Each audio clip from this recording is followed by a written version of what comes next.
All right, continuing on, guys. Next piece of anatomy we're going to cover is how to radiograph the zygomatic arch. Ultimately, it's two projections. We're going to do an AP projection. This might look familiar to you. This is the Townes projection. The only thing we're doing is we're changing the center. We're not worried about the back of the head anatomy anymore. We want to see those TMJ joints. So in order to see the TMJ joints and the zygomatic arches, we're going to center at the nasion 30 degrees down, mid-sagittal plane, perpendicular to our image receptor, and tuck just a little bit. OML is going to be running perpendicular to the image receptor as well. Okay, so that's your orbital meatal line from the outer canthus of the eye to the EAM, running horizontal, mid-sagittal plane running horizontal. No rotation of the patient's head, left or right. Okay? We are going to shield 30 degrees down angle. It enters the nasion. Make sure you adjust your image receptor to be in detent to your caudal angle central ray. Okay? So that will reveal the zygomatic arches in a Townes projection. The next one, these are the you know what these are? These are the modified SMVs. So we got to go into an SMV again. Yay. Let me stand. I know you're excited. I am. Now let's just scoot your chair forward about 6 inches from there. A little bit. Okay, so with a conventional SMV, the mid-sagittal plane is perpendicular to our image receptor. In order to see the zygomatic arch, we actually have to turn the head a little bit. So go ahead and flip into that SMV projection just more. Okay. Now the zygomatic arch is here, but right at the outer canthus. So we want horizontal angle coming in. Remember before, we're at the gonion, that's actually going to be behind the zygomatic arch. We want to come in right at the zygoma, which is the cheekbone. So come in at the level of the patient's cheekbones, right? And then in order to get this one to flare out, we're going to tip the mid-sagittal plane 15 degrees so it starts to resemble a tangential projection coming right through that cheekbone, okay? So tip the mid-sagittal plane 15 degrees from true perpendicular, okay? So pivot the head towards you a little bit, and then the downside zygomatic arch will flare off of the side of the skull, okay? Again, for these, we don't want to use skull techniques. We're talking about a bone that's about as big as the pinky finger. You want to use a lighter technique so you don't over-penetrate, okay? And it'll show up like a bony rainbow arch right on the side of the skull. This would be appropriate for Miss Moore's left side, and then I would pivot the head 15 degrees the other way for her right zygomatic arch, okay? It's always the side down zygomatic arch that comes out and flares out to the side when you're doing these modified SMVs, okay? Sorry. That is listed in the book as zygomatic arch tangential oblique.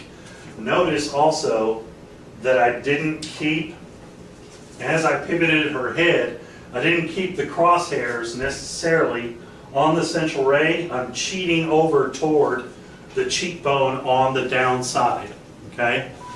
Because that is the area of interest. The only area of interest is this portion right here. You can even trim the collimation into right about like yay, because about a 4x4 square, and of course, catch what you shoot, line that up in detent, okay? But only about a 4x4 square. The only zygomatic arch that's going to show up is that downside zygomatic arch. You can relax. All right, guys. Last thing we're wrapping up here is the mandible series. Now, this is a conventional mandible series, or actually, this is now the unconventional way to do a mandible. The conventional way to do a mandible in the modern era is the Panorix machine. Maybe we'll get over there to do that. Depends on patient volume today. But at the very least, I want to wrap up today with the PA mandibular rami. So this is going to be the first projection we're going to learn. The mid-sagittal plane and the OML again, so tuck your chin just some more. Good. OML is running horizontal, perpendicular to our image receptor. Mid-sagittal plane is running perpendicular to our image receptor. And the central ray brought in perpendicular to exit the acanthium. So what I want to do is bring the crosshairs of the bucky up to the patient's nose. Now there is going to be a little bit of OID here, a little bit of magnification. It's not something you can help. It's just you have to, you're going to have an X-ray machine that actually wants you to X-ray. Maybe. No. What are we doing wrong? Did we bring it over down? Except. Oh, that's not exactly centered. That's the problem. There we go. Okay, finicky Phillips. Central ray perpendicular exiting the acanthium, so I just want to bring this to the level, and I'm watching this horizontal targeting line, and it's going to pass right through her acanthium, right into the crosshairs there. Just a skosh. That's what the Italians would say. Skosh. A skosh. You've never heard of a skosh? Of course. It's a little bit more than a dab Mm-hmm. or a smidgen. I've heard it. All right, so the area of interest is the mandible. We want to make sure that the mental point, the gonions, and the TMJs are all within the field of view, so you can just visually check those. Do I have my light field below the gonion, the angle of her jaw, below the tip of her chin? Yes, both of those, okay? This is for the mandibular rami. What's the rami of the mandible? That's the vertical portions, okay? So you're going to find that the body of the mandible and the mental point, the symphysis of the mandible, they're not going to present as well on this one, but the rami all the way up into the TMJ joints is going to present excellently on this projection, okay? If we want to see, sometimes you can get the TMJ joints to accentuate, and the way that you do that is you modify this to a 20-degree up angle. So I'm going to tip 20 degrees, readjust my center, come back to the same center, mid-sagittal plane, again center.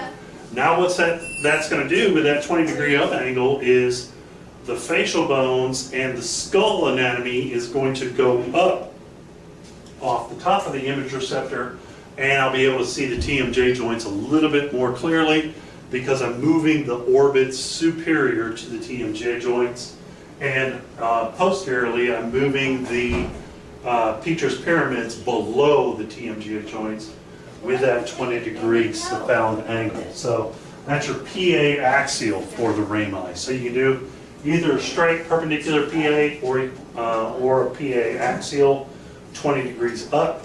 Both of them exit at the acanthium, okay? So that's for the rami, that's for the vertical portion. How do we capture the mandibular body best? Well, now what we want is the mid-sagittal plane and the AML, the acanthial medial line, to be perpendicular to the eye arch. So tip your chin back just a little bit, right there, stop. Okay? And close as you can there. And come in perpendicular. Do we want to still be at the acanthium? No. We want to be exiting, and it literally says this in the Merrill's Atlas, center the central ray coming in perpendicular, exiting at the patient's lips. So basically where their teeth meet, or the anterior occlusal plane, that's where you're going to find that the PA mandibular body. What we're doing is we're tipping the mental point and the body of the mandible closer to the image receptor, and the rami now they're oblique rather than from a straight up and down. Now they're tipped toward the image receptor. So the rami foreshorten a little bit, but the body and the symphysis kind of spread out on this position. So you get a better view of the mandibular body with this projection, okay? Now, the fun ones, axiolateral and axiolateral oblique. All right, so I want the patient, like we're doing lateral facial bones, listening in again. All right, almost done. Almost. We're going to do a 25-degree up angle, and depending upon what part of the body or what part of the mandible we want to visualize, determines how we orient her mid-sagittal plane. So if we want a good lateral of the rami superimposed with each other or a little offset because of the angle, we're going to center at the rami. Keep that mid-sagittal plane. We want a true lateral for the rami. So I'm coming in, central ray is directed to the gonian on the outer side, and I'm going to capture both sides, a little offset, both rami, in a true lateral posture. Now, if I want to see the body of the mandible, I'm going to move her back about a ½ inch, and I'm going to tip her about 30 degrees in from where she was before. Okay? So, true lateral to visualize the rami in a lateral, in an axial lateral, to visualize the body.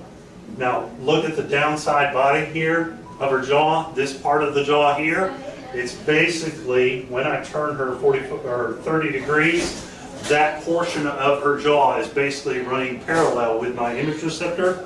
And if I want to see the symphysis, then I'm going to go all the way like this, tip her head 45 degrees. The mid-sagittal plane intersects the image receptor at a 45-degree angle.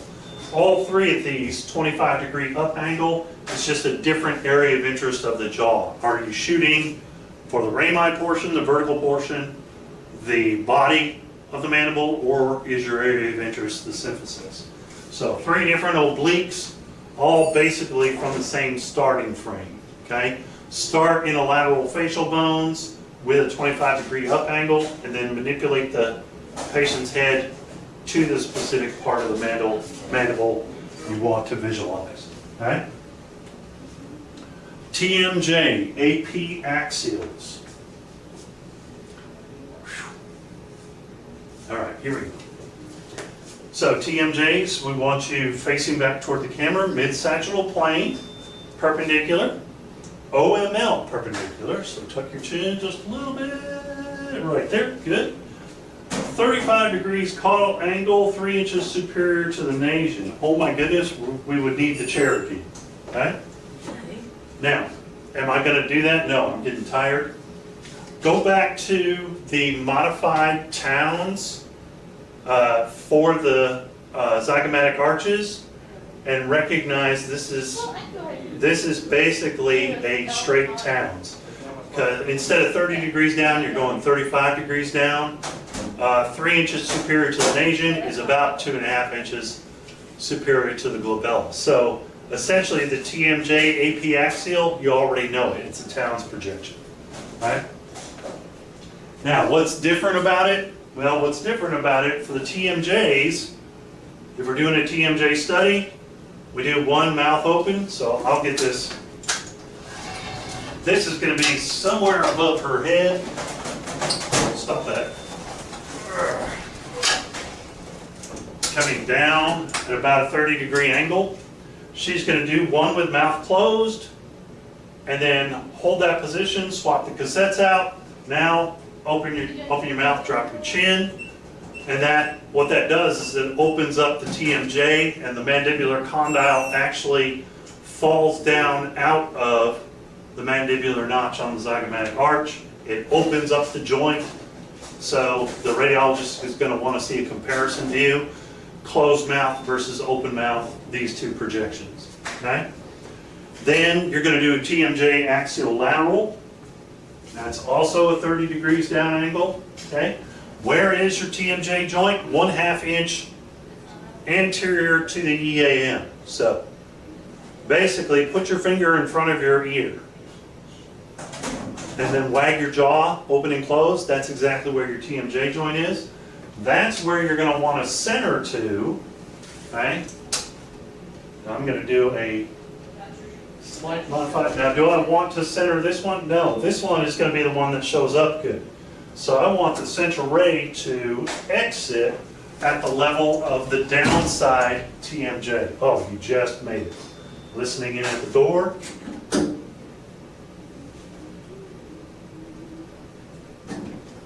Do I need all that collimated field? Heck no.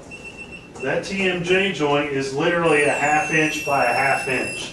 Collimate down, you might want to include all the downside rami from the gonion.